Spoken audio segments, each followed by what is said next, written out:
김동준의 스몰캡 전략으로 이어가 보도록 하겠습니다. 오늘도 모셨습니다. 신한금융그룹 서울금융센터의 김동준 부장 모셨습니다. 안녕하십니까? 네, 안녕하세요. 네, 부장님 오늘은 어떠한 스몰캡 기업 가지고 오셨습니까? 예, 소프트웨어 기업인데요.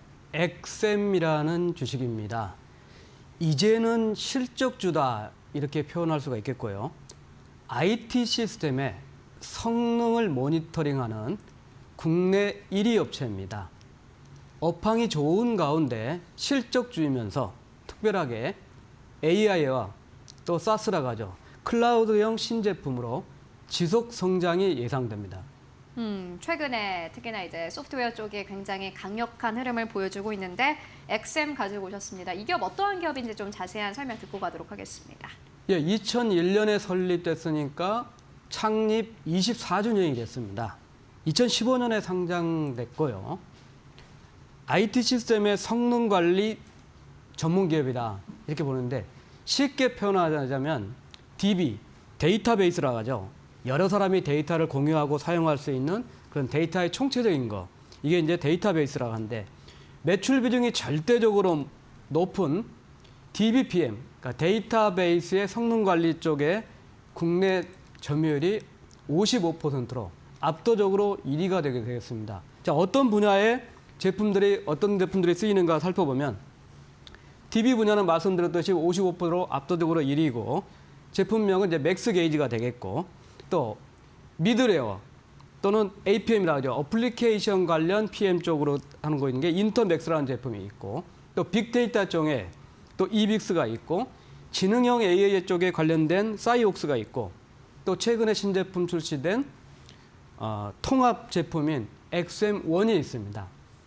3분기 누구의 기준으로 본다면 전체적으로 유지보수 컨설팅이 46%가 되겠고 제품군으로 따져본다면 맥스 게이지가 28%, 인터맥스가 9%, 그 다음에 빅데이터가 8%, 사이옥스가 3%, 그리고 엑셈1이 2%고 특별하게 소프트웨어 기업 중에서도 미국하고 일본, 중국에 각각 3개의 판매 법인을 갖고 있고 또 37% 소유를 하고 있지만은 연결 대상 법인으로 신시웨이라는 코스닥 법인입니다. DB 보안 소프트웨어 업체가 되겠고 25년에 인수를 해서 23년에 스펙하고 코스닥 상장을 시킨 상황입니다.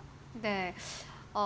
일단 엑셈이라는 이 기업은 소프트웨어 쪽, 보안 쪽으로도 계속해서 저변을 넓혀가고 있는 기업인 것으로 보여집니다. 또 중국, 미국 쪽, 일본 쪽에 법인이 있다라는 것도 다른 기업들 대비해서는 굉장히 특별해 보이는데요. 그렇다면 이제 업황을 좀 듣고 가도록 하겠습니다. IT 성능 관리 전문 업체다 이렇게 말씀해 주셨는데 관련된 업황은 어떻게 보고 계십니까? 예, 이제 IT 시스템, 뭐 기업이나 공공기관들 당연히 다 IT 시스템으로 다 연결되어 있는 상황입니다. 근데 기업이나 이 모든 IT 환경들은 복잡성이 더욱 증가가 되고 있습니다. 특별하게 최근에는 신기술, 클라우드, 뭐 AI 이런 신기술까지 되다 보니까 전산망 장애가 발생하면 신뢰도도 크게 악화가 좀 되지만은 비용이 많이 발생합니다. 그래서 이 IT 시스템을 모니터링 해주는 부분은 장애하고 부하가 발생하는 걸 감소시켜주고 또 재발 방지를 해주고 또 장애를 탐지하고 대응하고 여기에 드는 시간과 비용을 아껴줄 수 있고 운영 인력과 투자 비용을 절감하기 때문에 필수적입니다. 이 엑셈은 IT 시스템의 전 분야의 통합된 모니터링 소프트웨어를 갖고 있습니다. DB, 웹서버, 미드웨어 그리고 구축형에서부터 클라우드, 빅데이터까지 특별하게 레퍼런스가 화려합니다. 5대 시중은행 포함해서 제1금융권 20개를 포함해서 전체적으로 약 30여 개 국가에 1,030개 정도 고객사 레퍼런트. 그래서 이 IT 시스템 환경이 복잡해지고 신기술 도입되는 이런 우호적인 환경 속에서 이들 레퍼런스를 통해 가지고 동반 성장이 가능한 그런 소프트웨어 업체다 이렇게 볼 수 있습니다.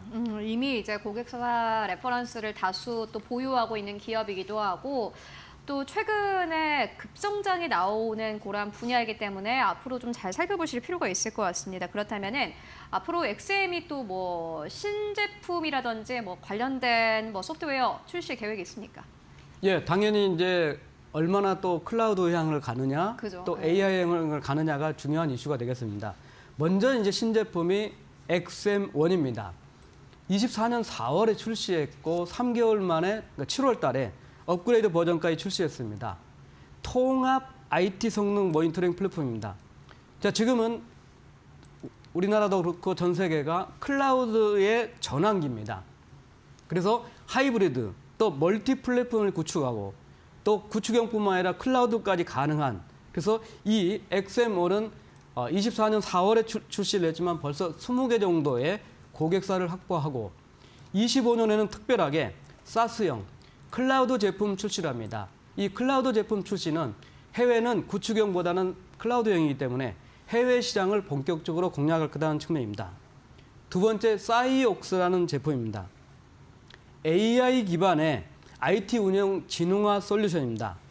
이 분야는 이미 진행되고 있는 사업이고 서비스지만은 금년 3월 달에 여기에 탑재된 생성형 AI 챗봇을 고도화를 하면서 제1금융권 레퍼런스를 기반으로 공공기관의 데이터 센터향으로 마케팅을 본격적으로 할 예정입니다. 세 번째로는 12월 초에 우드패커라는 솔루션을 출시했습니다. 데이터 분석가용 AI 분석 솔루션이기 때문에 이 또한 기대가 된다. 그래서 세 가지 신제품이 특별하게 25년에 매출로 기대가 된다는 측면입니다. 2025년에 이렇게 나오는 신제품들이 매출로 잡힐 것이다 라는 전망 듣고 왔습니다. 그리고 무엇보다 XM은 앞서서 또 부장님께서 설명해 주셨습니다마는 실적주다 이렇게 언급을 해주셨는데 실적 상황 좀 자세하게 만나보도록 하겠습니다. 예, 21년, 22년에는 각각 매출 성장이 21%, 17%가 높아지면서 영업이익이 123억 원, 125억 원을 기록했습니다. 근데 23년부터 금년 3분기까지 실적은 대단히 부진합니다. 자, 여러 가지가 동시에 한번 발생을 했습니다. 우선 직원들한테는 멋있는 마곡의 신사옥을 완성해서 입주를 했습니다. 이에 따라서 감가상각비가 한 자릿수에서 23년에는 무려 25억 원으로 급증을 했고요. 또 말씀드렸듯이 신CA라는 자회사를 23년에 스펙하고 합병하면서 합병 비용이 19억 정도가 발생했습니다. 또 금년 3분기까지 이 양사 간의 주식 보상 비용이 19억 정도가 계산이 됐고 또 당연히 기술 인력 베이스의 비즈니스를 하다 보니까 인건비하고 R&D 비용이 높아졌기 때문에 대단히 부진했습니다. 그래서 1분기부터 영업이익은 1분기에 29억 영업손실, 2분기에 3억, 3분기에 5억 원 정도 영업이익에 그쳤습니다. 4분기부터는 소프트웨어가 집중되는 최성수기이고 또 소프트웨어 매출 비중이 높아지면서 금년 4분기는 72억 정도 영업 레버리지가 나타나면서 본격적으로 이제 우상향 실적을 시작하지 않을까 이런 판단입니다. 전체적으로 연간 실적을 본다면 21년, 22년에 세 자릿수 영업이익에서 23년에 49억 정도로 줄었고 금년 3분기 누계는 마이너스 20억이지만 연간으로는 52억 정도.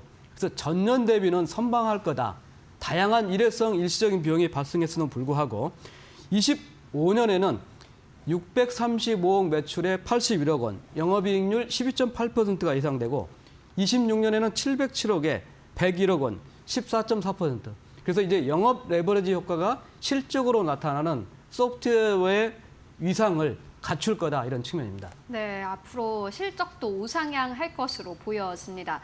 이제 좀 주가를 짚고 갈 텐데요. 보니까는 이 XM이라는 기업이 2015년에 보니까 6월에 4,037원까지 올랐다가 현재 주가는 오늘은 2% 넘게 상승하면서 1,900원대에서 거래가 되고 있습니다. 사실 10년 전과 비교해 보면은 주가 좀 많이 내려온 상태인데 주가 전망은 어떻게 보십니까?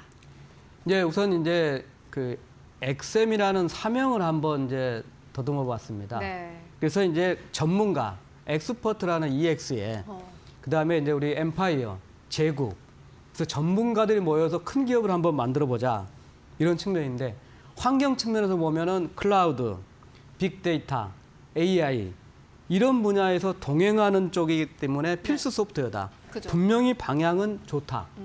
다만 이제 실적이 문제였는데 네. 실적이 여러 가지 것들을 이제 걷어내고 영업 레버리지 효과가 나타나서 세 자릿수를 향해서 다시 영업이익이 우상향할 거다. 이런 측면입니다. 또 무엇보다도 주목하는 것은 해외 시장의 진출 잠재력이 좀 크다는 측면입니다. 말씀드렸듯이 지금 세개 국가에 판매 법인이 있는데 지금 현재 해외 매출 비중은 8% 정도입니다. 특별하게 한번 살펴보니까 거래선을 보니까는 미국의 경우에는 AT&T, 네. 그리고 삼성의 시스템 반도체, 그리고 중국의 경우에는 금융, 통신, 하이엔드 대기업, 다양한 거래처를 갖고 있고 또 일본도 뭐 도요타, 후지츠, KDDI, 뭐 도시바 이런 쪽의 거래를 갖고 있기 때문에 아까 말씀드렸듯이 특히 엑세몬의 사스행이 출시되면은 해외 시장에서 본격적으로 실적이 가능할 거다는 측면입니다. 우선적으로는 우상향 실적이 분위기를 바꿀 거다. 그리고 이 우상향 실적이 4분기 실적이 이제 시작일 거기 때문에 4분기 실적이 좀 되면은 주가가 이제 4,000원 넘었던 게 지금 2,000원 이하에서 거의 2,000원대를 못 넘고 주저앉고는 상황인데 네. 우선적으로는 2,000원대 안착을 해서 체계적으로 갖는다면은 말씀드렸듯이 좋은 분위기, 클라우드 AI 빅데이터, 그리고 신제품 효과, 또 해외 진출 효과까지 나타나기 때문에 주가도 우상향적으로 가지 않을까 이렇게 보입니다. 그러니까 요약을 하다 보면 지금 트렌드 변화에 IT 환경에 맞춰서 필수적으로 동행하는 소프트웨어 업체다. 그리고 해외 시장 진출 잠재력도 갖고 있고 우상향 실적이 됐고 충분히 소프트웨어 업체로서 주목받을 만한 다크호스즈다. 그리고 사명인 엑셈이라는 그런 원래의 취지대로 한번 미래를 나아갈 기업이 아닌가 이런 판단입니다. 네, 엑셈 만나보고 왔습니다. 지금까지 김동준 부장과 함께 이야기 나눠봤습니다. 말씀 고맙습니다. 감사합니다.